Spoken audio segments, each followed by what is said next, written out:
It is very windy, but I just wanted to show some of the stuff I use here for my waste motor oil black diesel issue. I've got the nozzle. Everything is using 3/4 inch cam lock, and pretty much everything is 3/4 inch hose. So I've got my filter, usually 10 micron is what I do. And that comes after the pump before it goes directly into the truck. That's the only thing that's used for, is to fill up the vehicle. The hoses, I've got a couple different ones. The black one is actual fuel neck hose, available at Rural King or Tractor Supply. I like the hose, but it's expensive, and 10-foot links are all they have. The white hose is a PVC type hose, and it's the braided stuff. I've pretty much had that same hose since I started last year, and it appears to be working fine. It does way better, obviously, in warm temperatures than it does cold temperatures.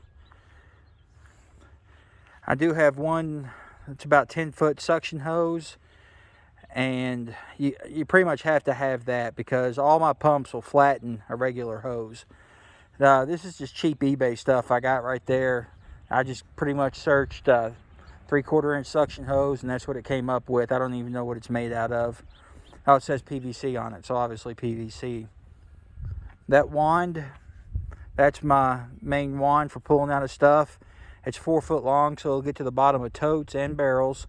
3/4 inch cam lock, obviously, and I've got a 3/4 inch foot valve on the bottom, plus the little strainer. And I think that's for maybe a sump pump or a well pickup, but it's got a little check valve in it.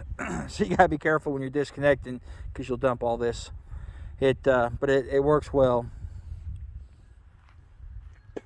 For pumps, I use two different ones. I've got a Drummond 3/4 horsepower.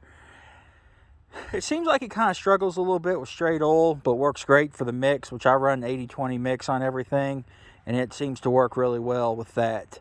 Depending on how long the run is, I do have some priming issues and have to prime it with the little primer there on top. But all in all, I'm actually very happy with that pump for what it is. It works well.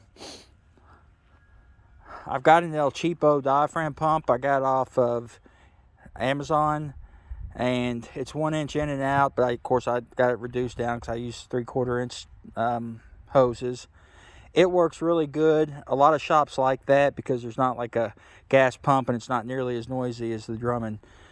But you gotta have a pretty good size air compressor. It pumps oil, great. It pumps coolant, and just like fuel, it screams. It pumps a ridiculous amount. Whenever I go, I usually take this container, which I had a bad batch of extremely dirty fuel I just put in the truck, so I went through 2 filters. I don't know why, but apparently it was really dirty. 10 micron, by the way, is what I filter down to before it goes in the truck. But I carry this little pan with me, and I carry this. This is actually I want to think concrete mixing tray from Lowe's, if I'm not mistaken. And they're just cheap trays just to throw in there. I usually set the pump in there when I'm pumping. And then when I'm done, for some reason, I appear to be overly messy. I don't know, compared to other people, but I'll pour any waste or anything I have in this container, throw it in the back of the truck, and bring it home. I am what I would consider a beginner of this. As far as pricing, probably $15 for that. That oil pan was actually really expensive. I think it was almost $30, but it's I think a 25 quart. I think it was like 140 or 120 for that pump. I don't remember. That pump was like $100, but I also got the extended warranty on it. So $27 or so for the black hose. The 25 foot of that PVC hose was like $30 off Amazon. All the cam locks are about $5 a piece. I actually have switched over and prefer these aluminum ones, but they're almost $10 or $12 a piece. But I really like them. I don't like the rings on the black ones. They like to get caught up.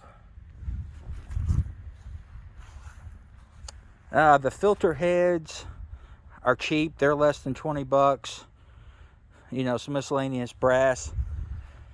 So it doesn't take a whole lot as far as equipment to get into it. Everything is completely messy over here, but I'm in the process of moving some stuff around. I can't actually find totes. Everybody around here wants like $100 or $150 a piece for them, and I'm not paying that. These two on this side, front and back, are in rough shape. They've been out in the sun for like 10 years. These two are really good. I actually just got them. And a couple drums I keep. A couple small containers, you know, just for kind of whatever. I am in the process of trying to get all this stuff cleaned up really good before spring and get halfway or a half decent system down. And as you can see, I got quite a few spills. Now, some of that's from me working on trucks, some of it's from different things, some of it's from farm implements, blown hydraulic cylinders, etc. But this area right here is where I just mixed and filled up. Like I say, there's next to no spill there. So that's kind of my goal with this, is I want to get a trash pump, because it'd be easier for moving totes. You know, this stuff is fine for me just mixing batches and everything here, but I'd like to have an actual trash pump to empty full totes when I go somewhere. And I need to let it settle longer. As of now, I'm using it pretty much as quick as I can get it. But I've got probably 200 gallons of oil right now, so my stockpile's moved up a little bit.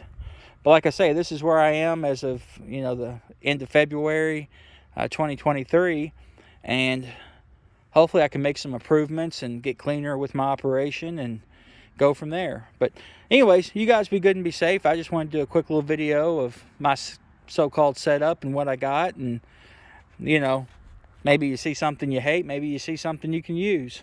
I don't know. You guys be good and be safe, and we'll catch you next time.